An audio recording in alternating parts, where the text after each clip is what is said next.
watch that dial. You are now listening to Allyship is a Verb, an LGBTQ plus educational podcast. I am your host, Chris Angel, and my pronouns are they, them. Hello, my name is Yockey, and my pronouns are he, him. Leo and I met by way of a mutual friend, Jacob. Hello, Jacob, if you're listening. Who was basically like, hey, you both have a podcast. You both are looking for new guests. Now kiss. Minus the kiss thing, because hopefully you know the meme. I digress. So Leo and I met via video and instantly clicked. Leo is an awesome, goofy human. He's in the tech world these days, working as a software engineer, though has an interesting and varied work background. He's begun dabbling in comedy, as we will talk about in a bit, and has his own podcast, of which he interviewed me on too. There's something special about a connection when you feel instantly seen by someone, which is how I felt when we first got to chatting well before the podcast. I'll be linking to his podcast, so please give it a listen to support his work. But for now, our conversation. You identify as transgender, biracial, and a Tanzanian American. Can you briefly share what those mean to you? Yeah, definitely. I'll work backwards a little bit. So Tanzanian American, my dad is from Tanzania. I am a first generation American on his side of the family. And, you know, all of this really comes back to representation. If there's anything that the Black community, I think, has been trying to get across a lot lately, it's that being Black isn't a monolith.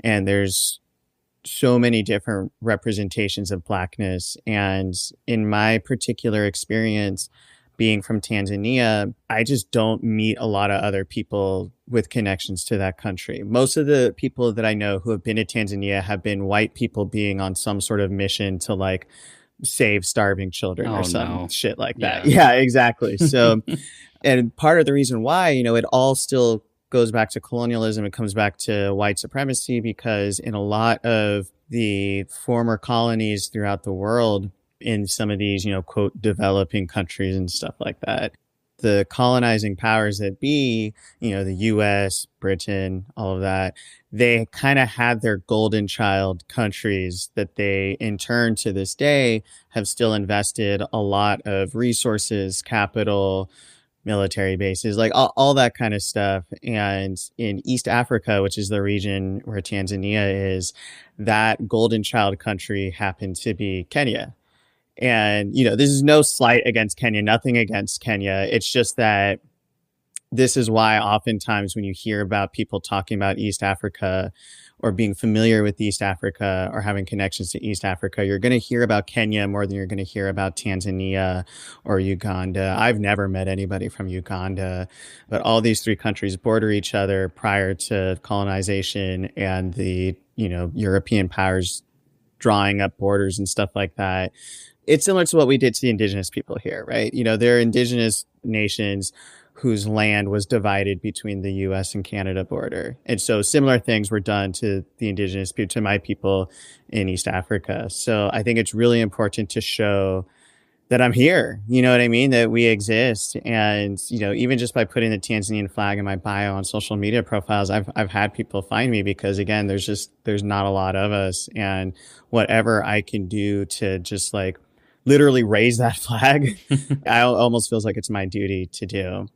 And being biracial, again, you know, being Black isn't a monolith. And I sit at a lot of different intersections when it comes to privilege because I have my colonized dad on the one side who has been on the brunt end of a lot of the systems of white supremacy, both here and overseas.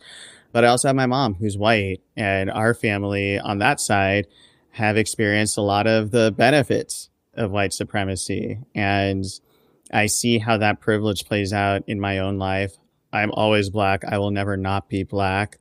But at the same time, there were certain privileges that shielded me from some of the worst of what systemic racism has to offer. And I think that it's important to bring that context. I think that it's important to be able to talk about like, hey, I am simultaneously a victim of white supremacy and also grappling with the perpetuators of white supremacy in my own family. I think that added context has given me perspective, not unlike what I deal with even being transgender. Nice segue there, right? So being transgender, I think about this all the time. Like I actually just at the time that we're recording this right now, just yesterday, I had a TikTok that kind of went off for the first time, or what, like, I don't know what it constitutes as going viral, but it feels viral for my relatively small platform. And it's a video about situation that we experience in the trans community, specifically how a lot of times us trans masculine people feel the need to like butch up in public spaces for like safety reasons, especially in men's restrooms. That's just getting thousands and thousands of views at this point. And I'm thinking about how when I was a kid, when I was a teenager, we just didn't have that perspective. We didn't have that visibility, that representation to be able to identify ourselves properly. And for me, I always felt like there was something wrong with me. I always felt like something was off. And the more that I identify with this greater community, the more that I understand there isn't anything wrong with me. I just am who I am, and I'm part of this community. I'm part of this history, this legacy, this ancestry even. You know, so I came out, I was in, you know, my formative years were in the, you know, early to mid 2000s. And I came out initially as a lesbian because that was all that I knew.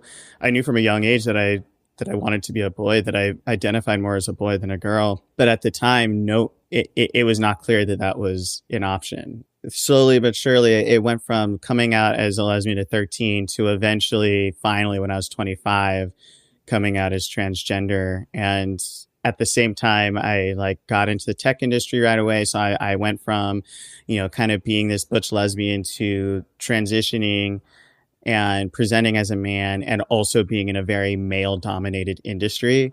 I'm seeing almost immediately like the effects of male privilege. I'm getting to see this kind of differing perspective from having lived experience in both of the, you know, constructed gender binaries in our society.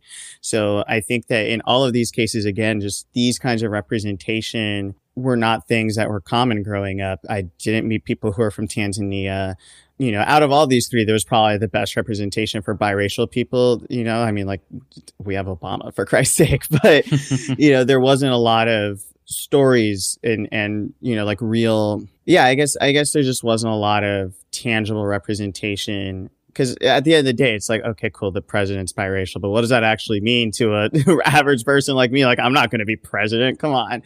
Like, what about average people just going about their day, just trying to go to work and school and dealing with racist people and dealing with black people who don't trust white people? And what does that mean for me and my family? And will this person even want to meet my mom? And like all that kind of stuff. Like, I didn't get that kind of representation. And there was obviously not any trans representation 10, 15 years ago compared to now. So I think that because, again, of those privileges that I do have, I think that it's my responsibility to be that representation and to make that available for the next generation or even our current generation, because we have this opportunity here. I feel like we got to take it. So that's my identities. Did that take up like half the interview already? Yes, no, it was a great nutshell. It's really great. And I'm trying to figure out where to go next because you touched on a few of the things that I'm going to be asking you. But so I guess we'll start here. You recently posted a photo of yourself smiling and shirtless at Runyon. And for those of you listening not familiar, it's one of those Los Angeles hotspots where people run around shirtless usually to work out. So you fit right in. Yes. Or they pretend for the gram at least, which I don't think you were. No. I don't think you were pretending for the gram. But in the post you wrote, I also got to express some trans boy joy by hiking shirtless. There was something spiritual about being able to simultaneously celebrate and trust my body in an unfamiliar situation. There's been a few posts of you shirtless in various parts of LA throughout your Instagram account, hashtag like shirtless in LA. But what was it like for you the first time you went shirtless outside? Yeah, it's funny. Two of the three times that I've been like shirtless out and about in LA, it's been with my friend Aaron. So shout out to Aaron if you're listening to this. I think that that's significant though, because Aaron is one of my closest and oldest friends. So there was that like comfort and safety that came with having someone that basically feels like family to me there. You know, it felt safer to do. The first time that I was shirtless in public, we had just kind of been hanging out that day. He lives out of town, so he had been visiting me, and we went to, I don't remember why, but we ended up at the Santa Monica beach, and we're just kind of hanging around, like walking, you know, petting dogs that would let us pet them. And at one point, there's some like workout equipment in that area, kind of in between like Santa Monica Beach and Venice. And so we're kind of, you know, Aaron's like climbing ropes and stuff like that. And I'm taking pictures of him. And then I'm like, okay, take a picture of me shirtless and like with like the pier in the background with like the roller coaster and the Ferris wheel and all that. And I took the pictures and then I was like, you know what? I'm gonna keep my shirt off for a little bit. I'm gonna see how this goes. And at first, I mean, I don't know how much of this is like the fear of people noticing my scars, recognizing them, and being afraid of like transphobic attacks, and how much of it is like still shedding the learned condition of being raised as a woman and being shirtless literally being illegal, which is utter bullshit, but whatever. That's a whole other story for a whole other day and probably a whole different guest. But either way, it definitely felt like an act of rebellion in a way, you know, and more eloquent activists and me have said, you know, existence is resistance. And it really felt like, even if people, I think some people did like double take and stuff like that, but it wasn't like anyone was like, hey, what are you doing? Get him, you know. There was never anything like that. And Right. it was something that at that point, I think I was about a year or so post-op from top surgery. And before that, like I could barely walk like 10 feet outside my front door to take out the trash shirtless. So it was like, I picture it almost like a video game where like you're doing something that like helps you like gain like strength or health or something like that. Like I felt like with each second that I had like my shirt off, I was like gaining more and more and more like confidence and self-assurance. And by the end, I was just like, I almost want to shout it from the rooftops. I think I did, like I told his wife, like once we reunited with her, I was like, I was shirtless and I did all the, you know, and I was shirtless for like 20 minutes and like nothing happened and blah, blah, blah, blah, blah, blah, blah. And an interesting thing that I've realized since then is there's also a lot of cisgender men that for a myriad of reasons don't feel comfortable being shirtless in public. I went to the beach a separate time and I remember noticing that almost every single man or every single, you know, masculine presenting person at the beach had a shirt on, including the ones that were going into the water. Some people feel uncomfortable about, you know, their skin. Some people might have a skin type where it's not safe to be shirtless, like their weight. There's all these different reasons. It made it that much more affirming, like this is an act of self-love to be able to do this, because we don't talk about it as much on the masculine side, but there is still this like expectation of your body needs to look a certain way, and if it doesn't, that's not okay. And again, just being who I am and being able to be okay with myself, I think and hope would give other people like more permission to also do their thing, because it was true. I mean, I felt like I was like skydiving or something. It was so exhilarating, because the whole time I was like, is something going to happen? Oh my God, nothing's happening. Am I going to die? Oh my God, I haven't died, you know? When you think about being a man, what kind of man do you want to be? And what kind of future do you see for yourself? That's an interesting question, because that's something that I think kind of changes almost every day. And I think that in hindsight is something that was probably the biggest downside, if you could call it a downside, to the way that my transition happened, because it happened very quickly. So I said I came out at 25. So put it into a little bit more context. In August or September of that year, I got into a relationship for the first time in like a year. And it became very clear to me very quickly, like just how bad my dysphoria was, because all of a sudden I'm sexually active again, and someone's calling me like pretty and their girlfriend and all these things. And it's like all these things I haven't had to think about. It's very easy, I think, not to think about your body and your gender when you're single versus being in a relationship. So all of a sudden around September, I'm like, I can't handle this anymore. Like this is really upsetting to me in ways that I almost feel like I can't describe or articulate or identify. And then by October, I had my appointment with like a gender therapist to have the assessment to get approved for testosterone. And by November, I'm coming out as transgender to most of my friends and family. I think by the end of the month, I posted it publicly on social media. Early December, I'm taking my first shot of tea. So that's, less than 3 months from, I think this might be what's going on, to starting hormones, which for those of you who are unfamiliar with that process, I mean, there's people who go years between knowing that they're trans and being able to take hormones. So again, this falls back to the privilege that I know that I have, because all of that came from the access to healthcare that I had. And, the fact that my mom and my dad had good, stable careers with good health care. And, thanks to the Affordable Care Act at 25, I'm still eligible to be under their insurance. And it actually made my hormones free. I have to pay a little bit for them now, but at the time, because I was going into their office and getting injected by a nurse, it was considered like a nurse's visit that had no copay. It's just unbelievable that I had that opportunity. But at the same time, I was starting my new career in tech. I had a lot of other personal changes going on. That relationship ended up not working out. And I moved from my hometown of Lancaster, California, down to LA proper near Santa Monica, where I was working.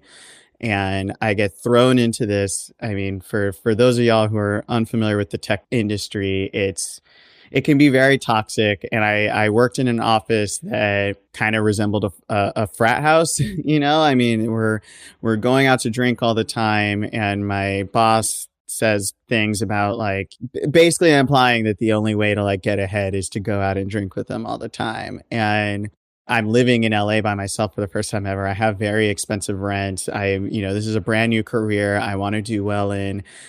I was thinking less about the man that I wanted to be and more about what do I need to continue to do to fit in, because assimilating and doing what I need to do to fit in and kind of disregarding my own identity and my own truth for, I guess, the benefit of the powers that be, for want of a better term, like that was what was taught to me. And that was how I understood how to navigate the world. And it took about a year into that job of realizing like I have a really bad stress-induced illness. Like my stomach was just completely on the fritz, my digestive system. At one point I lost like 30 pounds in a month. Like I was barely eating. Like it was really bad.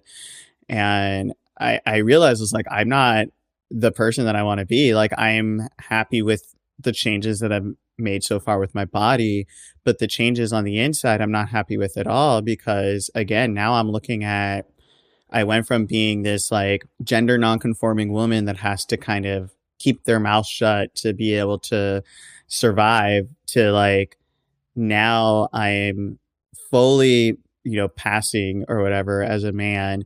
And I need to really think about my actions and how I'm coming across to people and what I'm portraying.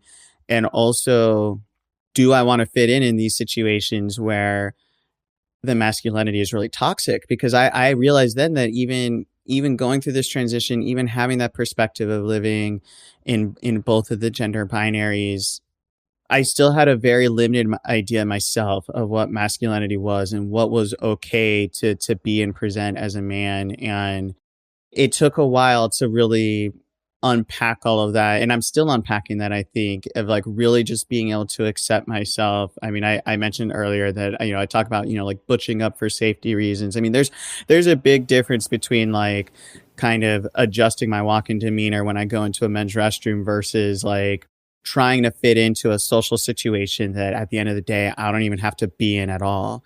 At the end of the day, I did not have to go to the bar with my coworkers. I had another coworker that was well respected just fine that never went out with us, a male coworker. You know what I mean? Like these were choices that I was making.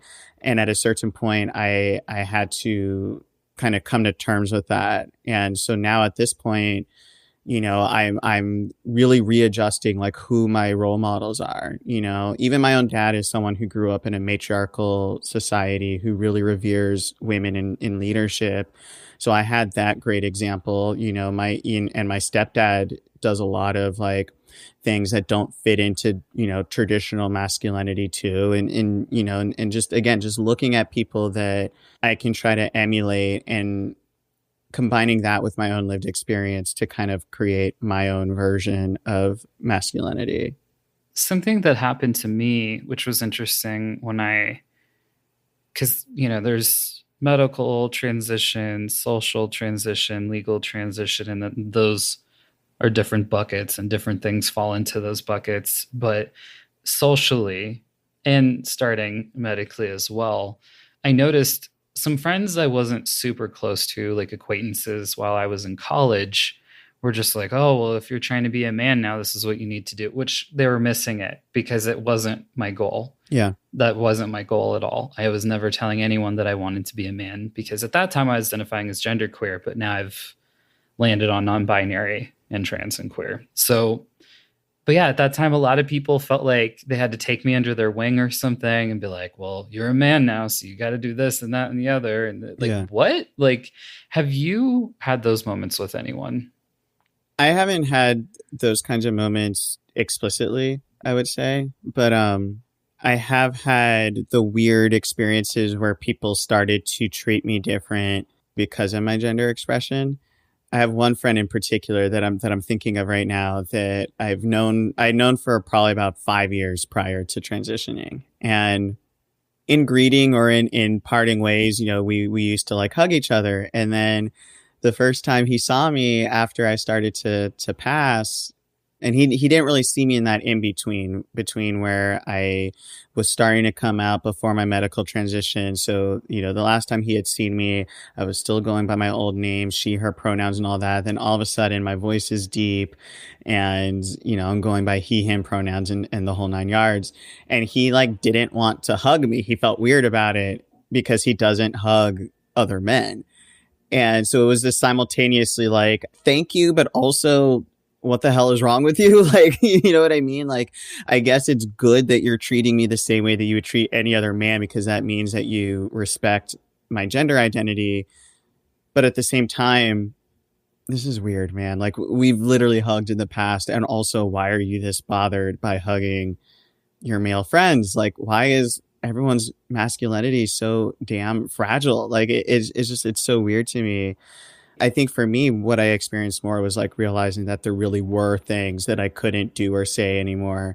It wasn't like, oh, because you're a man, you got to act like X, Y, and Z. It's more like, oh, now that I'm like being perceived out in public as this like heteronormative male, maybe I don't make that lesbian joke anymore. That seemed like perfectly fine for me to say when I was this butch lesbian. You know what I mean? Like just little silly stuff like the U-Haul type jokes and stuff like that. But out in public where people don't necessarily know, it comes across as like really poor taste. And I think that again is where like that responsibility comes in of like, even though I'm still dealing with my own pain and trauma from the patriarchy and stuff like that, still understanding that I am, in some people's eyes now, a representation of that. I need to handle that accordingly and not willingly do more harm to other people, I've definitely had moments where usually if I meet a guy, we'll handshake. Every now and then, I'd say for the most part, it's mostly been men who have been fine hugging, but it's the quote unquote, I'm not gay hug. Yeah. Where, right? Yeah, you're nodding your head. You already know. So it's like, how could you describe that for folks? And is it something that you've been experiencing at all? Oh, 100%. I experience it all the time. I mean, there's certainly, I hate, it's like, of course there are some men out there that aren't like this, but yeah, more often than not, it's It's one of two things. It's either it kind of starts as a handshake. So you have like your Yes. hands on the one and then you kind of bring the other arm around for the hug.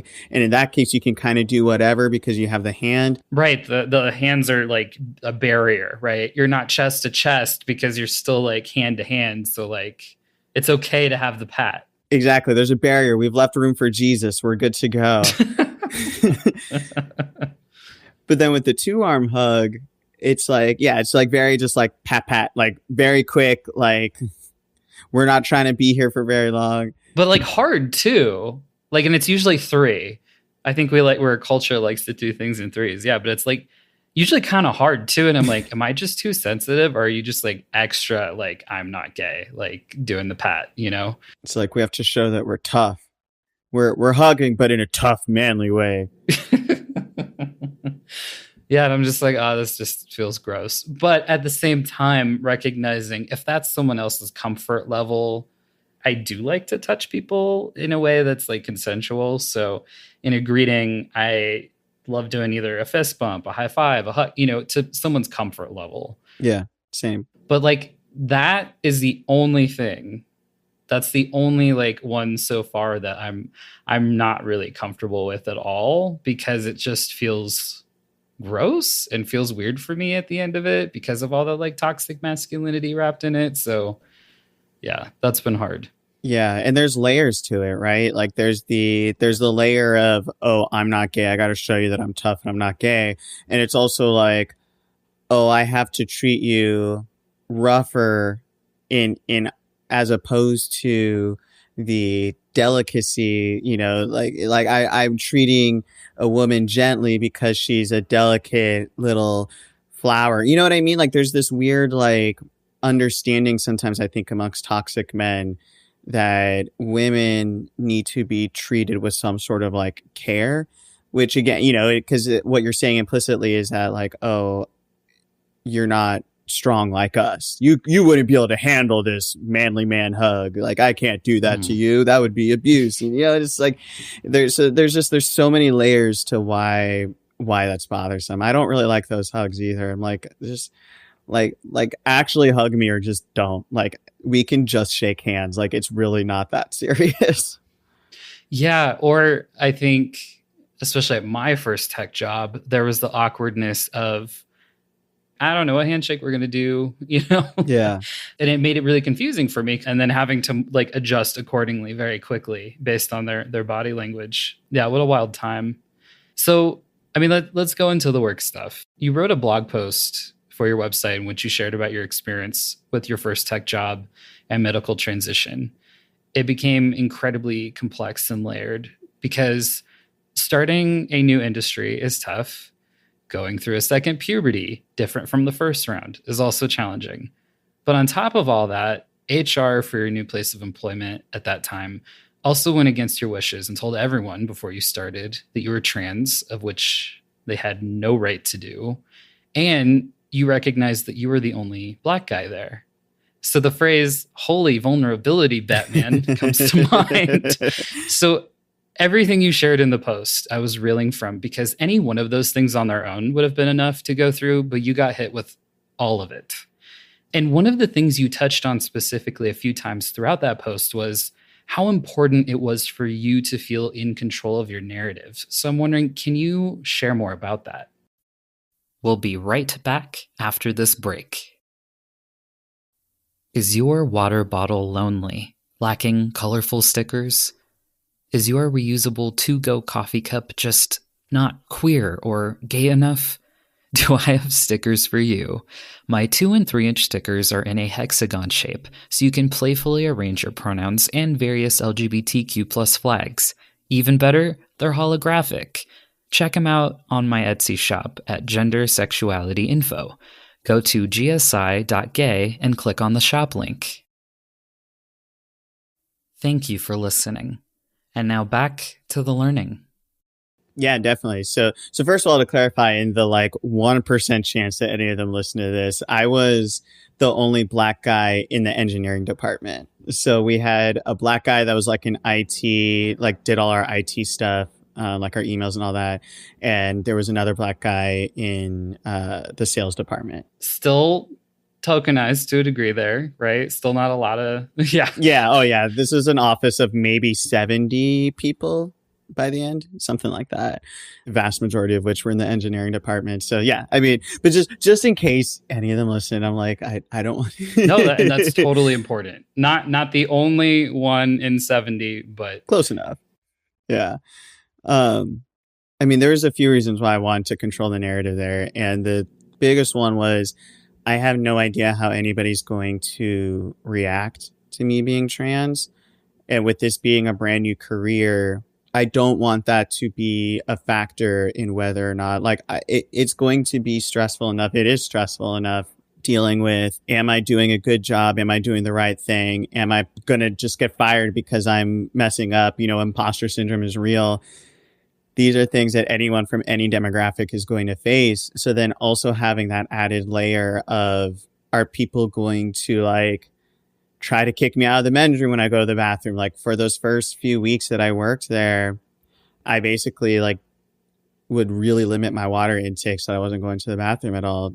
Dehydration is a big issue in the transgender community that isn't talked about enough and can have serious consequences on our health. I've spent most of my life dehydrating myself to avoid having to use the restroom in public because it was a matter of my physical safety, and it's actually still an issue for me present day. Gender-neutral restrooms weren't as common as they are now when I first started my transition, though there's still a lot of work to do there. I can tell you all sorts of stories, but in the interest of time, just know that it can be a scary experience for transgender people because of potential harm, including physical. Whether or not someone may pass in a gendered restroom, of which passing is a loaded concept, can be anxiety producing. Will someone misgender me, be rude, stare me down, have security escort me out, assault me? I've planned whole days around bathrooms. I've literally had people place bets with friends and hang around to see which bathroom I was going to use.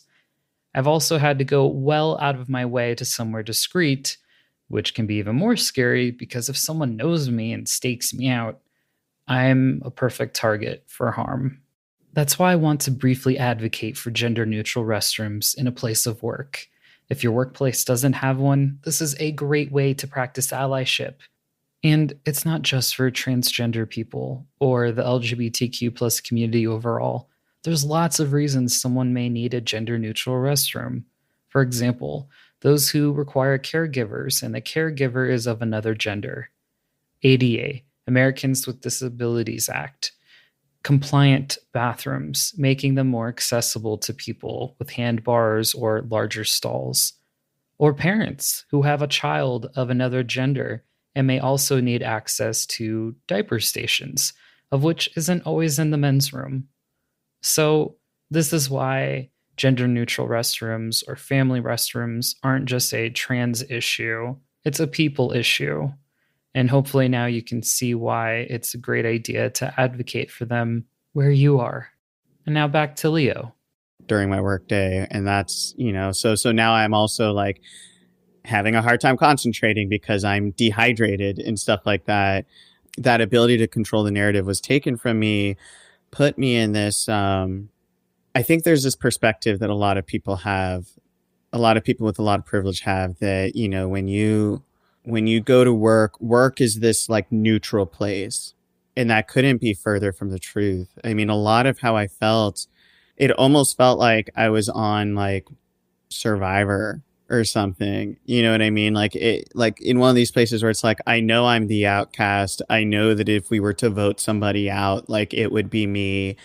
And I feel like I have to really fight to like prove, you know, like if you're watching like those early episodes of Survivor, there's not a lot to go off of. So they're kind of just kicking people out that they don't like, unless that person can really like prove their keep, you know, if they're like the one person that can catch fish, or the one person that can keep the fire going, or the one person that can like catch, you know, climb up the tree and get all the really good fruit, you know. And so I was in this position where I was like, well, let me make sure that I can be the one to like keep the fire going or catch the fish or whatever, because my employment didn't feel like it was just a given. My status there based off my skill didn't feel like something that I could take for granted in the way that you should be able to, because it's neutral and there's these laws protecting you from getting fired just for being trans and all these different things. I mean, in the state of California where I am, I should say, there are these laws protecting you, but the lived reality is so much different from those written laws. You know what I mean? And this was a company that was based, the headquarters was in the UK.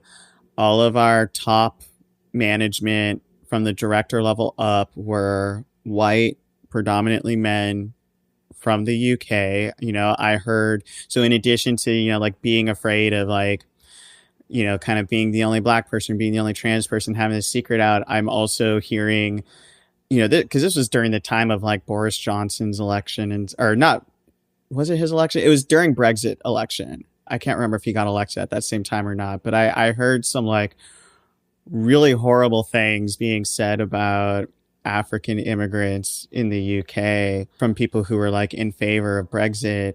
And I'm like, you're literally talking about my dad. You know what I mean? Like, and I could see so clearly because I saw my dad's life path that like, you know, because he could have just as easily have chosen the UK over the US as far as where to live. And, you know, because Tanzania was a British colony specifically, not a French colony.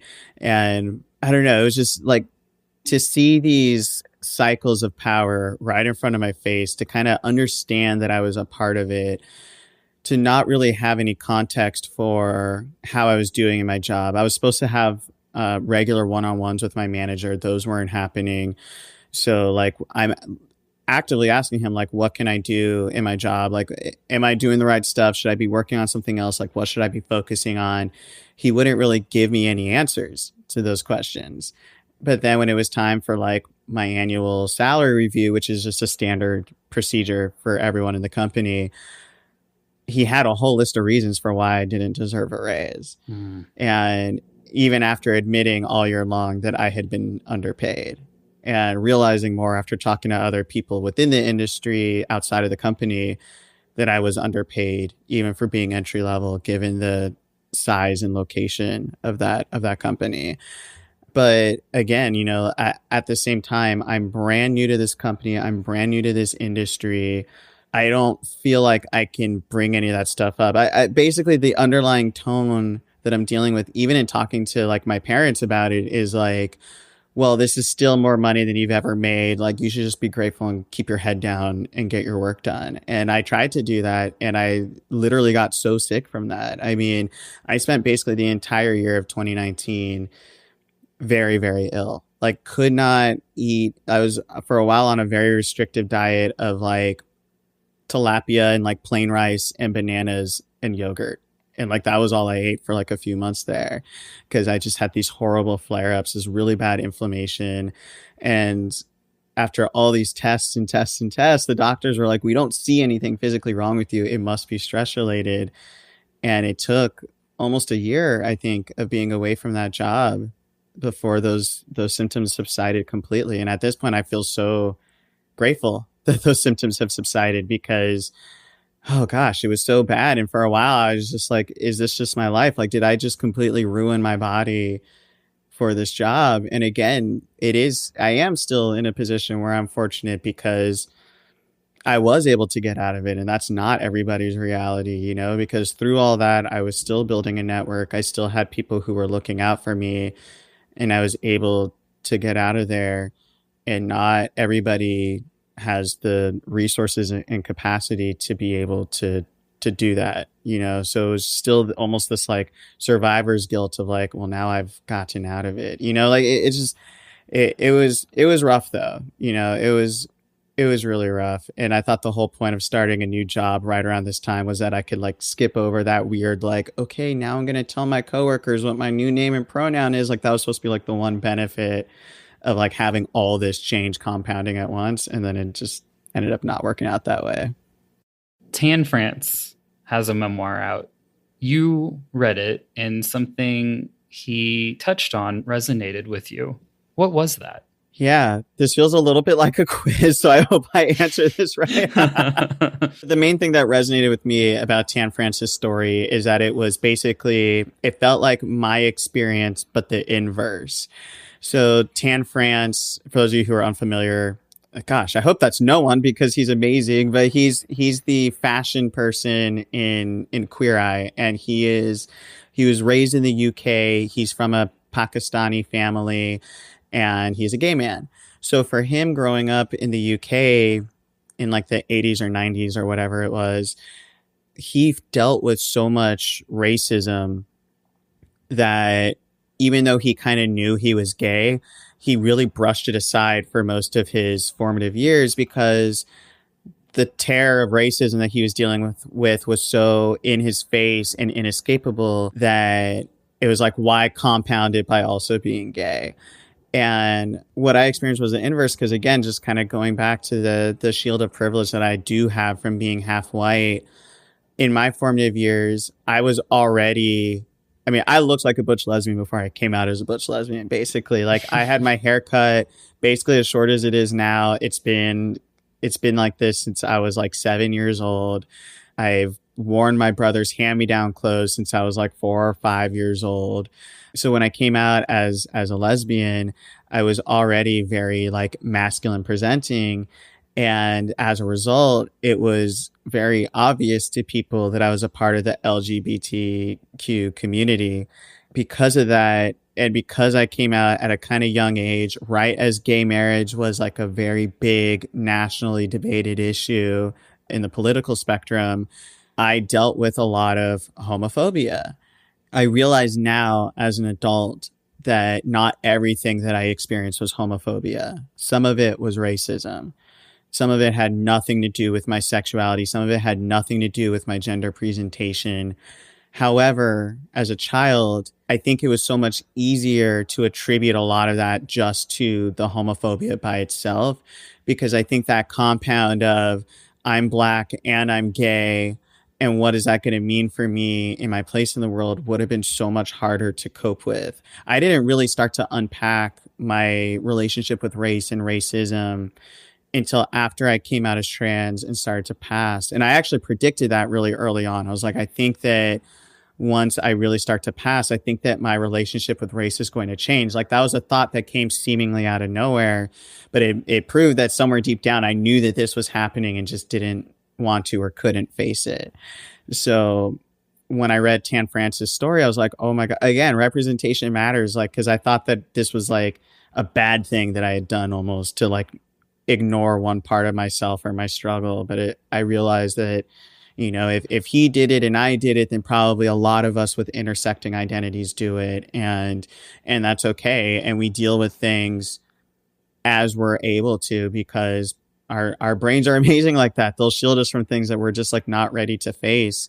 And now I'm like grateful that I had that experience and was able to handle things as I was able to. And I know that this isn't, again, this is coming from a place of relative privilege. Not everyone is in a position where they're able to do that. And there's a whole myriad of reasons why I was able to do that. Some of them were good, some of them were not. You know, like just not having a race talk from my dad was both good and bad, you know, and this is kind of a product of that. I really appreciate, you know, shout out to Tan France for making that such a big part of his story. You know, Tan France, big listener of Allyship is a Verb, right? But yeah, I really appreciated him, you know, sharing that in my being able to just like relate to that and be like, oh, okay, like this is just what we do. Well, I've graded your quiz and the results are in. Do you want to know? Yes, please. What you got? Yes. You passed. Oh, thank you God. absolutely Okay. passed. Yeah, that was exactly what I was referring to. You're right. I did word that in a way that was kind of quiz-like there. So you did great. And would you say that Tan's one of the people that you look up to then when you think about like manhood or whatever that means? Oh, 100%. Because another thing that he talks about in that book is, you know, the cast of Queer Eye, you know, people see like they're very affectionate with each other. They'll like hold hands or like cuddle and things like that. And most of them are like married and stuff like that. And he confronts it by being like, women do this all the time. Like, men need to like calm the hell down and start like showing affection to their guy friends. And he's very bold and unapologetic about that stance. And I've actually found that to be very inspirational because he's right. And in other cultures, it is more likely to see, you know, male friends kiss each other on the cheek and things like that. Like, this is just part of our culture in America that men shouldn't show affection to other men. And it's like, why? Because people might think you're gay. Like, it doesn't make any sense. So yeah, he's absolutely someone that I look to as an example of what masculinity could and perhaps should look like.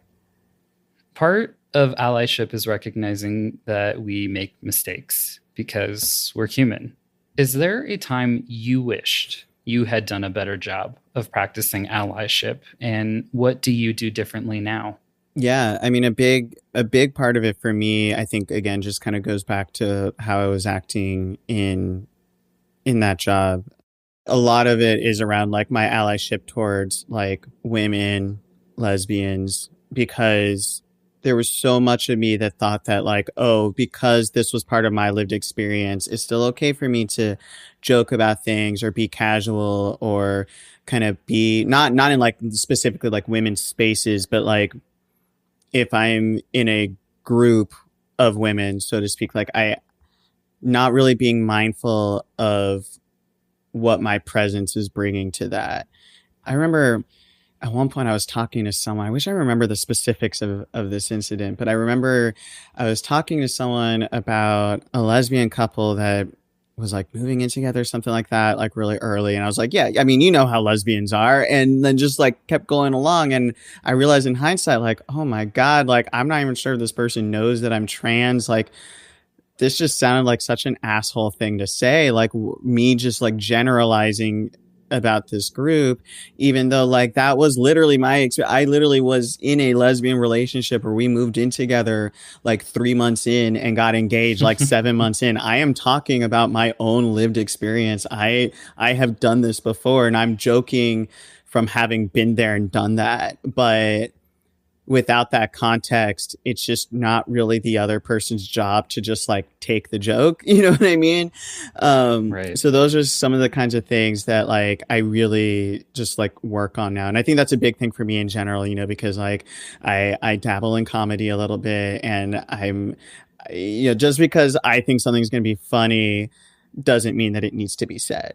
You know, and so I just work on that a lot now, just being really mindful of like how I'm being perceived by the people around me and conducting myself accordingly. What's one allyship tip you'd like for everyone listening to consider? Hmm. I think just to listen more. And when I say more, I think I'm talking about like the quantity of people that you're listening to.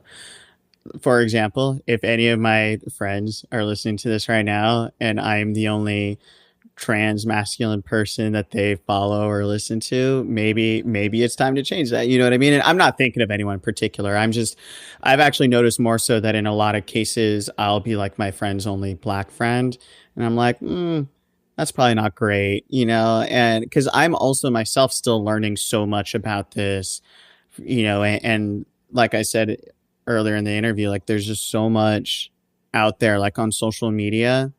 There's different communities that I'm not a part of that I've started just following a lot of different people from different experiences, different walks of life, particularly like the indigenous communities.